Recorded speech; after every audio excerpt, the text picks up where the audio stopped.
Thanks for tuning in. You're watching Arirang News Break on this Friday, June 24th. Live from Seoul, I'm Han Da-eun. We begin with breaking news. News that the world, not just Europe, but the world has been keeping an eye on. The official results of the historic EU referendum are out, and contrary to early poll projections, British people have opted to leave the European Union. Let's get further details from Arirang's Kim Hae-sung, who's at the news center. Hae-sung, so it was Brexit after all. Good afternoon, Taeun. The results are out, and Britons have decided to leave the EU, 52 to 48%, with nearly all 382 districts reporting. The turnout so far is higher than the last general election at 72%, even with many parts of the country facing terrible weather conditions on Thursday. Coming up to election day, the Remain camp had been quietly confident of a win, with London, Scotland, and Northern Ireland largely voting to remain, but Northern and Eastern England both went strongly for leave. The vote to leave will certainly send shockwaves throughout Europe and the rest of the world. Uncertainty about Britain's future relationship with the EU, its largest trading partner, could push the UK into a recession, with the IMF declaring that it would knock 5.5% off the UK's GDP.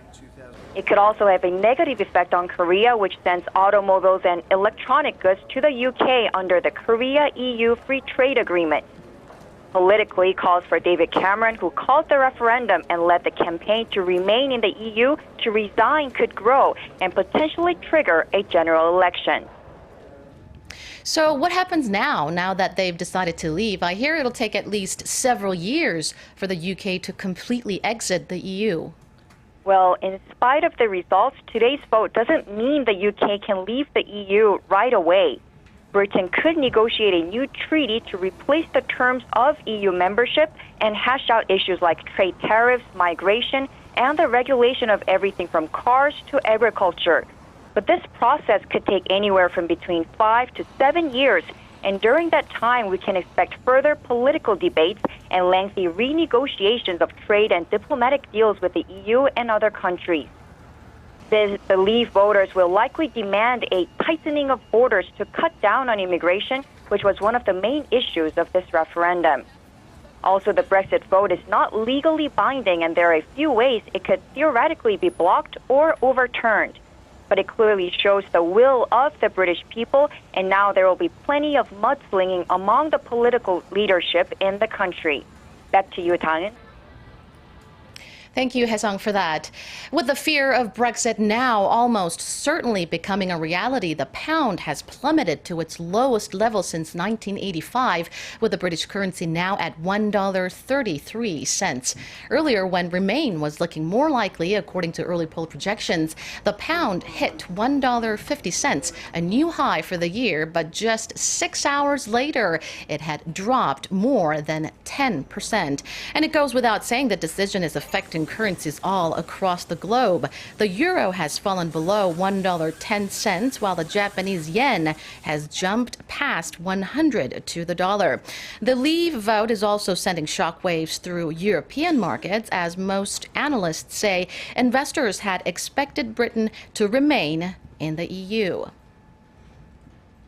And Korea is no exception. The benchmark Kospi shed 3.25% on Friday to about 1,922 as of 2:50 p.m. Korea time. The tech-heavy Kosdaq also edged down over 4.6% to 648. The Korean won traded at just under 1,180 against the greenback, falling over 31 from a day earlier. Just about an hour ago, the Korean government vowed to do all it can to stabilize the market. Vice Finance Minister Choi Sang-mok made the announcement during an emergency meeting with other financial authorities to discuss the possible fallout from the UK's exit from the European Union. The Bank of Korea also held a separate meeting to discuss other ways to stabilize the market. We'll have more details on the emergency economy meeting in our evening newscast.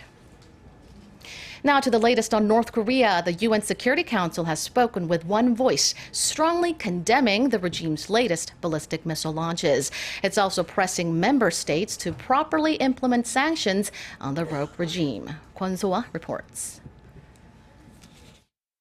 A day after the UN Security Council held an emergency meeting on North Korea's 2 missile tests, it adopted a press statement condemning Pyongyang's continuous violations against its obligations to the international community. The statement, the 7th of its kind this year, which was issued by the current president of the Council, François Delattre, said Wednesday's test firings were a grave violation of a ban on all ballistic missile activity in the country. The Council reiterated its demand that North Korea end its flagrant violations, halt all nuclear tests and ballistic missile activity, adding that the launches improve North Korea's nuclear delivery systems and increase tension in the region. It also urged Pyongyang to comply with 5 UN resolutions imposed since the country's first nuclear test in 2006. Seoul's foreign ministry has welcomed the adoption of the statement and said it will continue with its diplomatic efforts in regards to the implementation of UN sanctions. The Unification Ministry urged Pyongyang to immediately stop its provocative acts. We're warning North Korea that it will face even stronger sanctions if it ignores South Korea and the international community's warnings and goes forward with similar provocations. The UN Security Council called on all UN member states to redouble their efforts to fully implement sanctions against North Korea. It also urged member states to quickly hand in their implementation plans, as many have not done within the requested 90 days upon the adoption of Resolution 2270 in March. Kwon So-ah, Arirang News.